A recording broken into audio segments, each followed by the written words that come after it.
A note for viewers.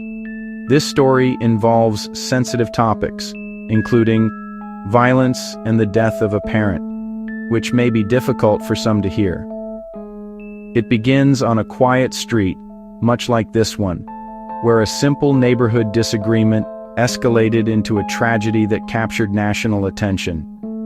How does a dispute over children playing in a field end with a fatal gunshot through a closed door?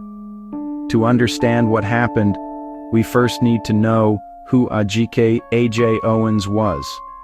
A beloved mother of four, AJ was known by friends and family as a vibrant and protective parent. She and her children lived in a quiet, semi-rural community in Ocala, Florida. But beneath the calm surface, tensions were brewing with her neighbor, Susan Lorincz. Reports indicate a history of disputes, with Lorincz frequently complaining about Owens's children playing in a field near her home. On the evening of June 2, 2023, the conflict reached its breaking point. Lorincz had reportedly yelled at the children and, according to prosecutors, threw a pair of roller skates that struck one of them. After learning what happened, AJ Owens walked across the field and knocked on Susan Lorintz's door, seeking to resolve the issue. A single knock changed everything. Through the closed and locked door, Susan Lorincz fired one shot. AJ Owens was struck and killed, all while her 10-year-old son stood nearby, a witness to his mother's final moments. The case quickly moved to the legal system. Lorincz was arrested and charged with manslaughter with a firearm and assault. During the 2024 trial, the prosecution argued that Lorincz was the aggressor, fueled by frustration and anger. Her defense, however, claimed she acted in fear for her life, believing someone was trying to break into her home. The trial brought Florida's self-defense laws into sharp focus. While often confused, the Castle Doctrine allows the use of deadly force to protect one's home from an intruder.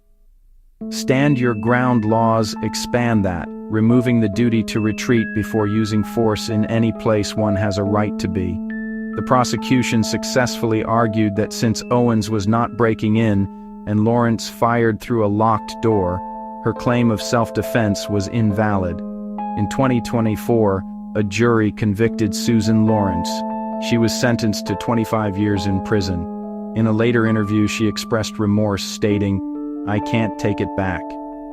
Now, the full tragic story is being examined on a global stage.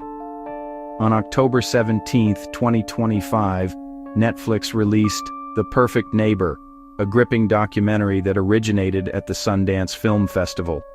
The film is built from hours of police body cam footage, offering an unfiltered look at the immediate aftermath and the investigation.